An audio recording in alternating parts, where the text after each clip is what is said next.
It's not the SNP, they've got a Union Jack face mask going under that mask. Is it? Aye. Alright, okay. I think we'll get it.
The victims of the Union 1707 to 2022. I was not born a Scottish nationalist, but I am very, very proud to be one. My early years were imbued with the Unionist exceptionalism of Northern Ireland. Thankfully, like my late mother, I have my own mind. It didn't take. Just before her death, my mum was asked by an aunt of ours, when talking about my political views, "But Ismay, what about the Union?" Her reply was precise. What has the Union ever done for us? Today I will consider that question. Before the Union, the English Alien Act of 1705 threatened the economic sanctions if Scotland did not settle the question of royal succession or enter negotiations for a political union. Between October 1706 and January of 1707, the Scottish Parliament debated and ratified a treaty between the kingdoms of England and Scotland. That treaty was met with vociferous opposition, both inside and outside the Scottish Parliament. But given the threats and enticements, a majority of the Scottish Parliament were persuaded. Responses ranged from riots to organised marches and protest events. Many people came to Edinburgh to follow the treaty debates in Parliament. In late 1706, rioting broke out in Edinburgh and Glasgow. The trades in Glasgow organised and marched against incorporation. Crowds gathered to burn the Articles of Union in Dumfries and Stirling, and manifestos were published against the Union. In Stirling and Lowland towns and parishes to demonstrate their readiness to defend the Kingdom of Scotland. While a lack of nerve and leadership from the opposition failed to resist it, it's indisputable This was no consensual union. The 1707 parliamentary union between England and Scotland may have created a new state, but it did not create one nation. The notorious clearances began in 1710 in Kintyre, well before the Jacobite Rising of 1745, and were rooted in the practice of putting tracts of farms and townships up for auction. From 1725 onwards, garrisons manned by redcoats appeared across the Highlands. The purpose? To suppress opposition and to make clear to the Highland clans that they were now subject to English rule. In 1746, Bonnie Prince Charlie led the final rebellion, culminating in the bloodiest slaughter of all at Culloden. The precise number of the many who died is unknown. Most were clansmen. Those who tried to escape were hunted down and slaughtered. Around 80 prisoners were taken to London and executed. Among them was the last man beheaded in Britain, Lord Lovat, clan chief of Fraser. In an act of unimaginable violence, the ancient rights of the clans, the Highland clan culture, and a way of life that had existed for centuries was erased. Sheep were a source of wealth for landowners, so greed was prioritised over the needs of the people. Clans and families that had lived in cottages for over 500 years were gone, just like that. In 1747, the Act of Prescription passed into law. Clan tartan was outlawed, as were bagpipes and the teaching of Gaelic. The Act was a further attack on Scotland's culture and way of life. Then came the 1747 Heritable Jurisdictions Act, where those who did not submit to English rule would automatically forfeit their land. They would bend the knee or surrender their birthright. The Highlanders provided a ready source of army recruits. By the time of the Napoleonic Wars, an estimated 74,000 out of a population of 300,000 were dispatched to war. On the 23rd of July 2007, Scottish First Minister Alex Salmond unveiled Exiles, a statue in bronze by Gerald Lang, commemorating those who were cleared from the land to begin new lives overseas.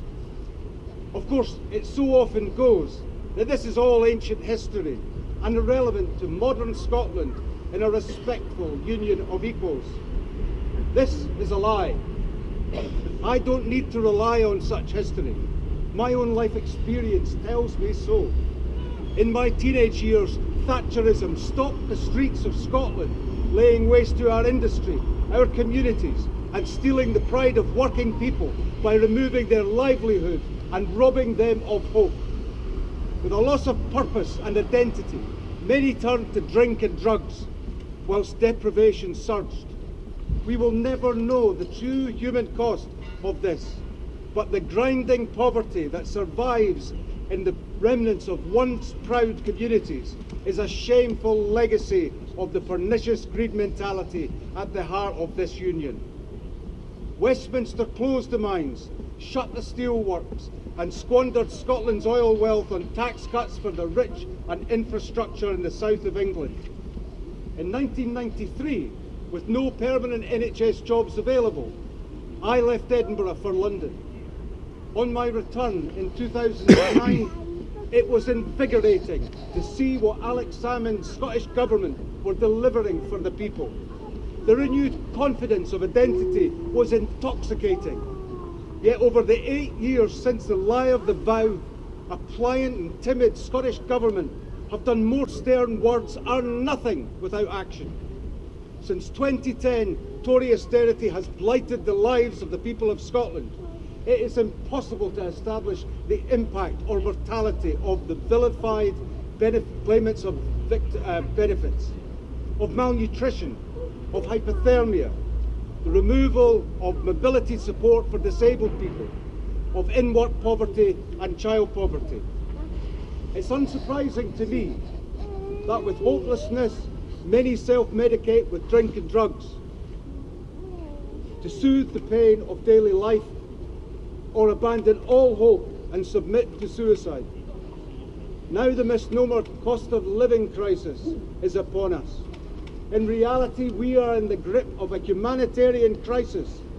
Scotland produces far more energy than we consume, but we are suffering because of the Union. And still Scotland's oil and gas profits flow to the global corporations and are pumped into the UK Treasury, while people in Scotland face starvation and hypothermia. That's the real Union dividend.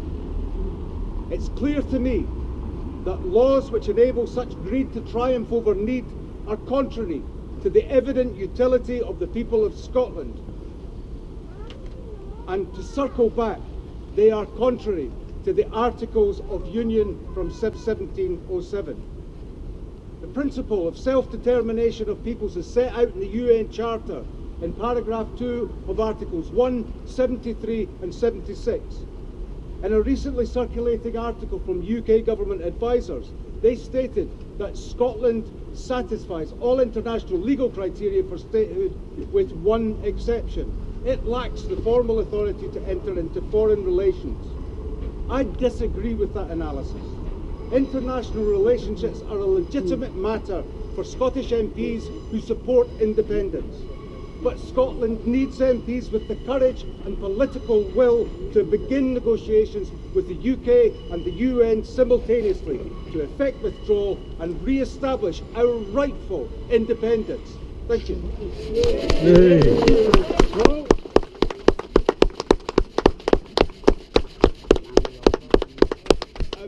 We're going to lay our flowers down now, folks, so if we can just form an orderly circle round to lay your flower and then come back here and there'll be a few more words said.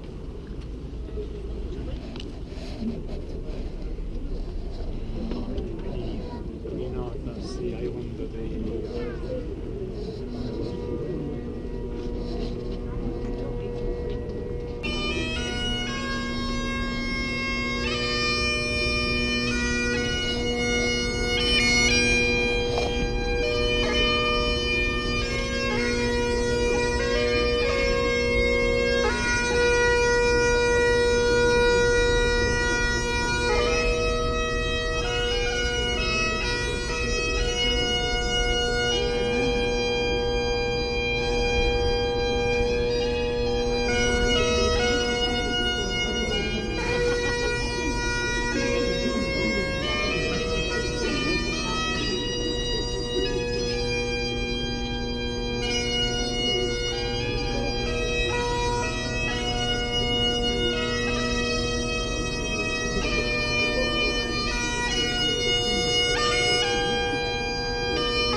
She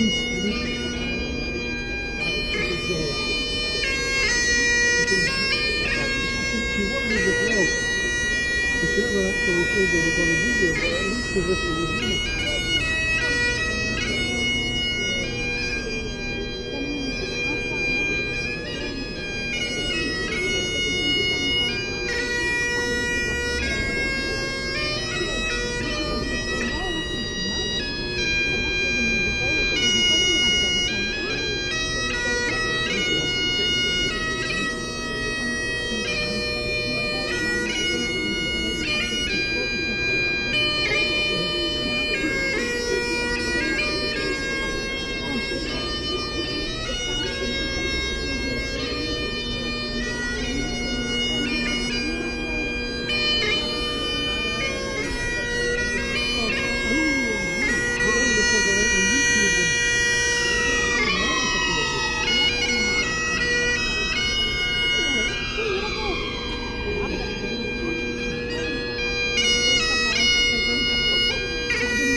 I'm going to read out, I'll try and speak a little louder, or people who hear this, please come forward.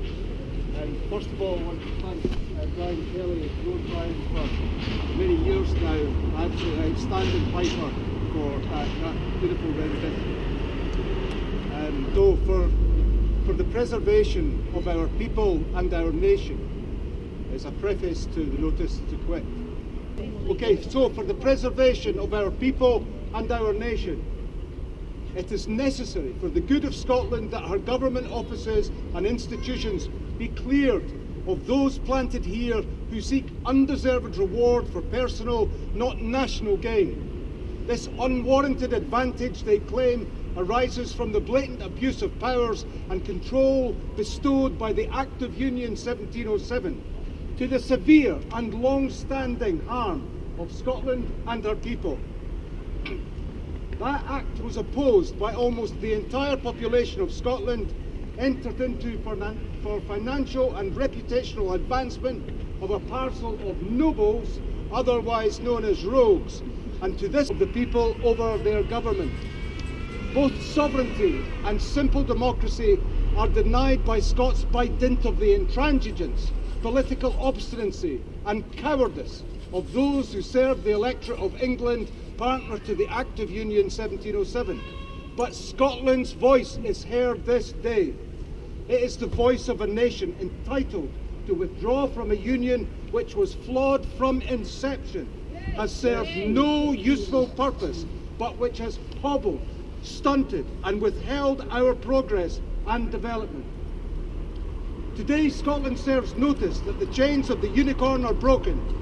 The Act of Union is resiled from, by and on behalf of Scotland's people, and the occupying forces of the partner in union are required to withdraw from Scotland forthwith and leave her territory integrity intact.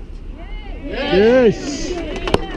We contend not for glory, nor honour, nor riches, but for freedom only and alone, and that no good man or woman gives up, but with life itself. So I will go breath.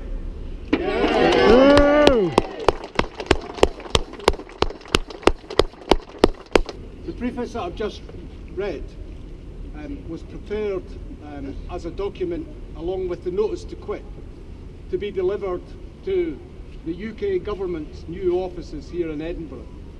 However, the very kind police officers have informed us that there is no one in that building that is capable of receiving a letter. Therefore, we are unable to deliver it. But of course, we do have the post. It's modern Scotland, so this will be delivered. They can't turn us away and they can't ignore the message. So I'll now read out the notice to quit. This legal intimation is addressed to the Office of the Secretary of State for Scotland, the Right Honourable Alistair Jack MP. You, your employees, staff, servants and lackeys are hereby served with notice that you must quit, leave, depart, remove yourselves, your goods, gear and effects from all our offices and department occupied within the sovereign territory of Scotland.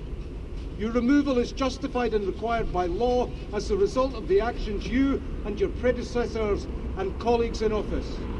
Explanations in parentheses are given for ease of comprehension. Your misdeeds comprising grounds for eviction include, but are not limited to, the following: treating Scotland as a colony, not an equal partner in a political union. Yes. Asserting the authority to refuse permission for the democratically expressed will of the people. This is unlawful under our constitution, which enshrines the supremacy of the Scottish people over all other authorities, including Parliament. Yes. Legislating under clause 38 in the EU withdrawal bill to overrule the sovereignty of the people of Scotland over the state. A constitutional provision of more than 700 years standing, and in violation of the standing condition of the international treaty governing the Union. The countenance in Scotland of the claim of right and the continuance of in Scotland of the claim of right and our constitution. Ignoring and violating the human and civil rights guaranteed to our people under the claim of right 1689 and Scots law. Repeated deliberate betrayal, exploitation and impoverishment of the people of Scotland. Not a family of nations, but an abusive relationship about to end in divorce. Disposal of Scotland's natural assets, owned not by the state, but by the nation, that is by the people, and their redeployment elsewhere to the benefit of other parts of the British Isles and for the profits of the privileged few, but to the severe detriment to their true owners, the people of Scotland. This is commonly known as pooling and sharing. We call it purloining and banditry. impoverishment of the people of Scotland resulting in untold drug deaths, suicides, hunger, malnutrition, related diseases, childhood poverty and illness, massively shortened life expectancy and more. Willful destruction of Scotland's industries, steel, shipping, fisheries and more. Deliberate destruction of the culture, language and identity of Scotland's people. Failure to secure and promote the health of the Scottish people for the common good. Brexit. Constant, inherent, illegal warmongering, sabre-rattling and posturing as a bully on the world stage, vis-a-vis the obstinacy on the Clyde and the sale of arms to obscenity on the Clyde and the sale of arms to inhumane regimes. These examples are not exhaustive and will be supplemented ad longum in the event of resistance.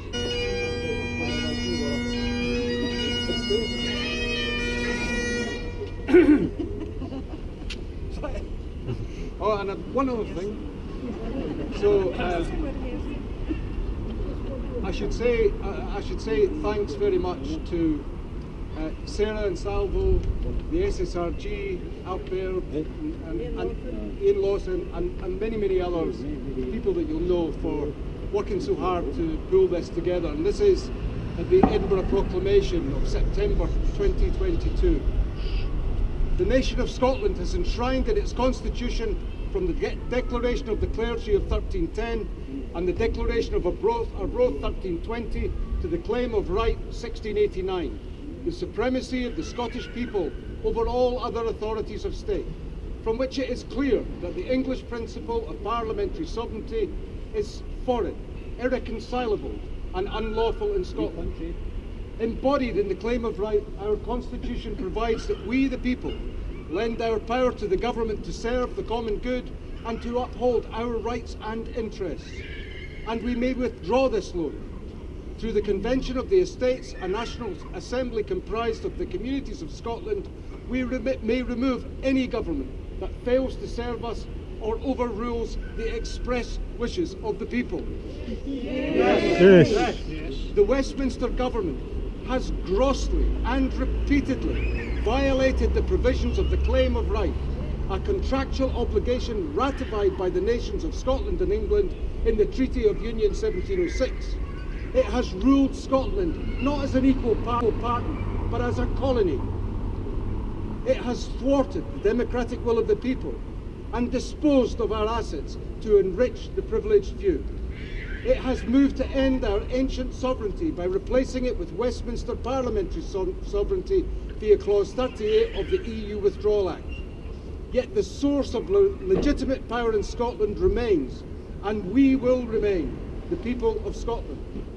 Therefore, to halt the eradication of our sovereignty, the abuse of our protected rights, and the plunder of our territories and resources, and reaffirming our lawful authority, we echo the Irish Declaration of 1916. We declare the right of the people of Scotland to the ownership of Scotland and to the unfettered control of Scottish destinies, to be sovereign and indefeasible.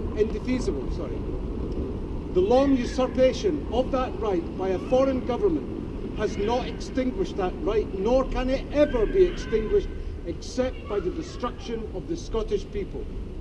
We, the signatories, will become the peaceful liberation movement of Scotland. We call on all Scots from civic, religious, community and business life of our country to join us urgently, recalling the Convention of the Estates in the form of a modern Scottish National Congress to defend and assert our rights and to end the abuses of a foreign government that now threatens our lives and the very existence of our nation. Yay!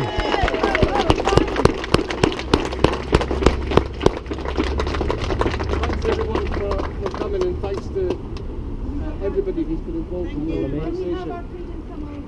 Oh, Freedom Camogie, Brian. Thanks, Sarah.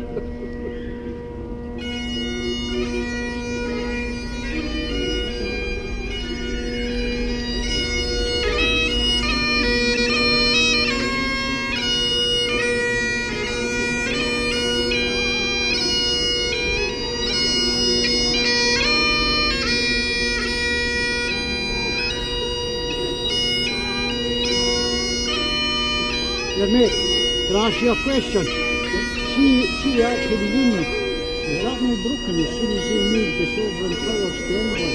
See we get done for murder and you got to appeal that, has to go now to England. Well, there's lots of bits that are But broken. as soon as we've broken that Act of the Union, you shouldn't need a referendum. No, we don't need a referendum. We don't need a referendum for that. Well said, Neil. Thanks very Do much. you know what stops younger people here? They don't know what comes from.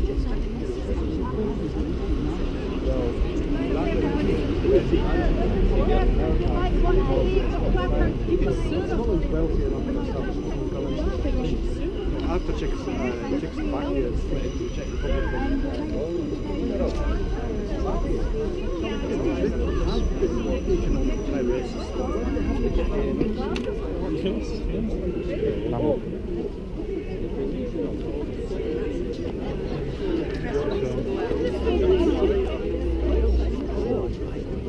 Can I just say this?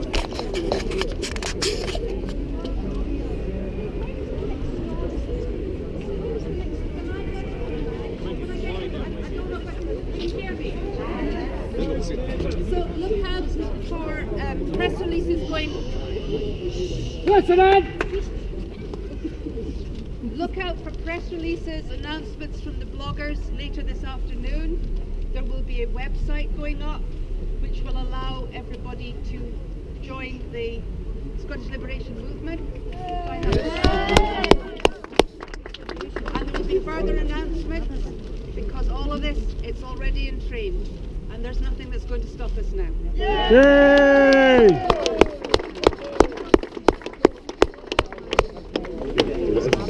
Yes, thank you.